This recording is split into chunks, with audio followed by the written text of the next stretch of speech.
નસીબ બદલાતા રાહ ના જુઓ, તમારા કર્મ એવા બનો કે નસીબને પણ બદલાવવું પડે. નમસ્કાર મિત્રો, હર હર મહાદેવ, જય શ્રી કૃષ્ણ. આપ સૌનું હાર્દિક સ્વાગત છે તમારા પોતાના યુટ્યુબ ચેનલ ઓમ વાસ્તુમાં. આજે આપણે વાત કરવા જઈ રહ્યા છીએ કુંભ રાશિ વિશે. 25 જુલાઈ શનિવારનો દિવસ કુંભ રાશિના લોકો માટે કેવો રહેશે? આવનાર સમયમાં તેમને શું સાવધાન રહેવાની જરૂર છે? કુંભ રાશિના લોકોને આજે શું કરવું જોઈએ? ભવિષ્યમાં કુંભ રાશિના લોકોને કયા સારા સમાચાર મળશે? તો મિત્રો, અમે તમને આ વિડીયોમાં તેના વિશે બધું જણાવીશું. આજે આપણે જાણીશું 25 જુલાઈ 2026 શનિવારનો સંપૂર્ણ શુભ પંચાંગ વિશે. આજનો દિવસ ખૂબ જ પવિત્ર છે કારણ કે આજે દેવયસ્યની હરિશ્યની એકાદશી વ્રત છે અને આજથી પવિત્ર ચાતુર્માસનો પ્રારંભ પણ થાય છે. ચાલો હવે જાણીએ આજના પંચાંગની સંપૂર્ણ માહિતી. સૂર્યોદય સવારે 5:38 વાગે, સૂર્યાસ્ત સાંજે 7:17 વાગે, ચંદ્રોદય સાંજે 4:15 વાગે, ચંદ્રાસ્ત રાત્રે 2:22 વાગે. આજની તિથિ: આજે અષાઢ સુદ 11 સવારે 11:34 વાગ્યા સુધી રહેશે. ત્યારબાદ બારસ તિથિનો પ્રારંભ થશે. આજનું નક્ષત્ર: આજે સંશ્લેષા નક્ષત્ર પૂર્ણરાત્રિ સુધી રહેશે. આજનો યોગ: આજે બ્રહ્મ યોગ રાતે 9:09 વાગ્યા સુધી રહેશે. ત્યારબાદ ઇન્દ્ર યોગ શરૂ થશે. આજનું કરણ: વિષ્ટભદ્રા કરણ સવારે 11:34 વાગ્યા સુધી રહેશે. ત્યારબાદ બહુકરણ રાતને 12:46 વાગ્યા સુધી અને પછી બાલ કરણ શરૂ થશે. આજનું ધાર્મિક મહત્વ: આજે દેવશયની એકાદશી હોવાથી ભગવાન શ્રી વિષ્ણુ શ્રીશૃંગારમાં યોગની દ્વારમાં પ્રવેશ કરે છે. આજથી 4 મહિનાના ચાતુર્માસની શરૂઆત થાય છે. આ દિવસ ભગવાન વિષ્ણુની પૂજા, ઓમ નમો ભગવતે વાસુદેવાય મંત્રનો જાપ, તુલસી અર્પણ અને દાન પુણ્ય કરવાથી વિશેષ પુણ્ય પ્રાપ્ત થાય છે. આજનો શુભ સંદેશ: આજે ભક્તિ, જપ, તપ, દાન અને સાત્વિક જીવન માટે અત્યંત શુભ દિવસ છે.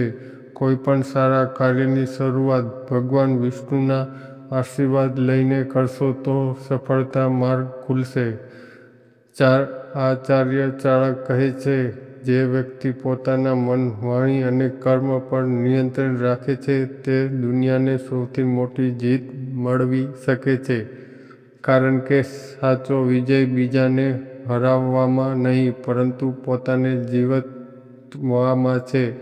મિત્રો, જીવનમાં દરેક વ્યક્તિ સફળ બનવા માટે છે પરંતુ સફળતા માત્ર સપના જોવાથી મળતી નથી. તેના માટે મહેનત, ધીરજ અને યોગ્ય નિર્ણય લેવાની ક્ષમતા જરૂર છે. ચાણક્ય કહે છે કે સમય સૌથી કિંમતી સંપત્તિ છે. જે વ્યક્તિ સમયનો સદુપયોગ કરે છે તે પોતાના ભાગ્યને પણ બદલી શકે છે. ઘણા લોકો પોતાના નિષ્ફળતાનું માને છે પરંતુ ચાણક્યના મત મુજબ નસીબ કરતાં કર્મ વધુ શક્તિશાળી છે. જો તમે રોજ થોડું પણ આગળ વધવા પ્રયત્ન કરશો તો એક દિવસ મોટી સફળતા ચોક્કસ મળશે. ચાણક્ય આપણને એ પણ શીખવે છે કે ક્યારેય પોતાના રહસ્યો દરેક વ્યક્તિને જણાવવા જોઈએ. જીવનમાં કેટલાક નિર્ણયો શાંતિથી અને સમજદારીથી લેવા જોઈએ. જે વ્યક્તિ ઓછું બોલે છે અને વધુ કાર્ય કરે છે તેને દુનિયા એક દિવસ જરૂર ઓળખે છે. ક્રોધ માણસની બુદ્ધિને નષ્ટ કરી નાખે છે. જ્યારે મન શાંત હોય છે ત્યારે લેવા આવેલા નિર્ણયો મોટાભાગે સાચા સાબિત થાય છે. તેથી કોઈ પણ પરિસ્થિતિમાં ધીરજ રાખવી અને વિચારપૂર્વક આગળ વધવું જોઈએ.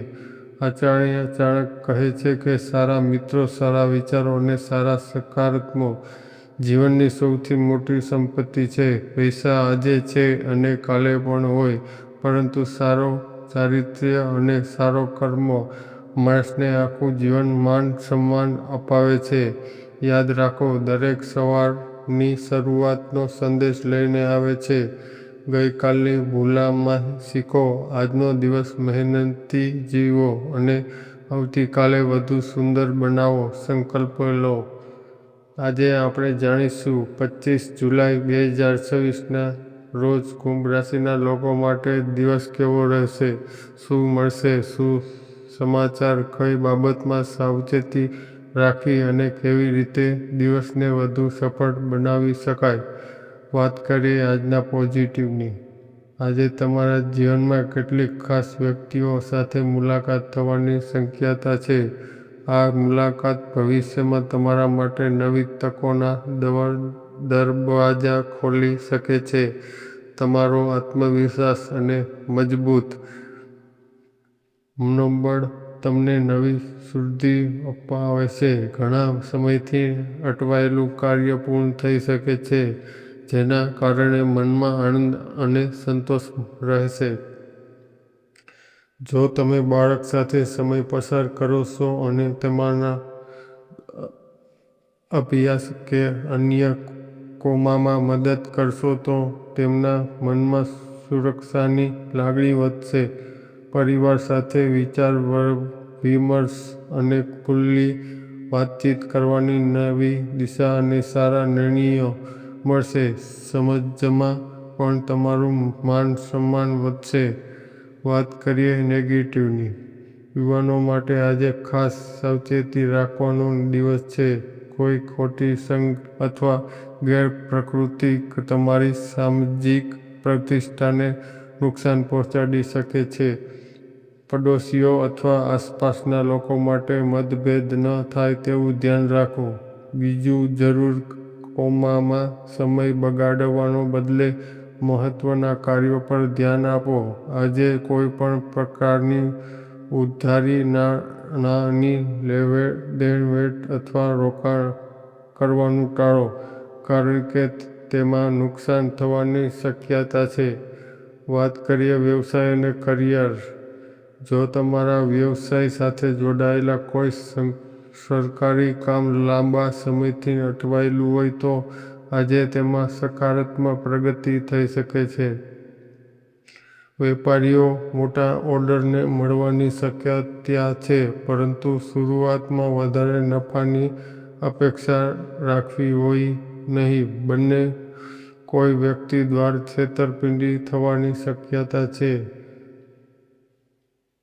હોવાથી દરેક દસ્તાવેજ અને સોદો સારી રીતે તપાસીને નિર્ણય લો.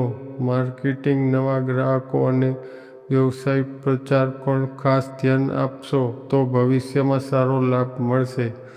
નોકરી કરતા લોકો માટે અધિકારીઓનો સહયોગ મળશે અને તમારી મહેનતની પ્રશંસા થઈ શકે છે. વાત કરીએ પ્રેમ અને પરિવાર.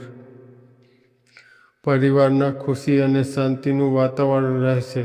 પરિવારના સભ્યો વચ્ચે પ્રેમ, વિશ્વાસ અને સહયોગ વધશે. જીવનસાથી સાથે સંબંધ વધુ મજબૂત બનશે અને ઘરમાં આનંદનો માહોલ રહેશે. વાત કરીએ સ્વાસ્થ્યની.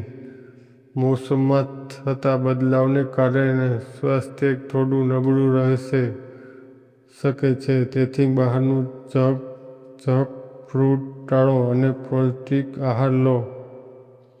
શરીરની રોગપ્રતિકારક શક્તિ મજબૂત રાખવા માટે પૂરતું પાણી પીવો. ફળો અને લીલા શાકભાજીનો ઉપયોગ કરો તથા પૂરી ઊંઘ લો. આજનો શુભ રંગ આસમાની છે. આજનો શુભ અંક 4. જો તમને આજનું રાશિફળ ગમ્યું હોય તો વિડીયોને લાઈક કરો, શેર કરો અને ચેનલને જરૂર સબસ્ક્રાઈબ કરો. ફરી મળીએ નવા રાશિફળ સાથે. જય શ્રી કૃષ્ણ. ઓમ નમઃ શિવાય.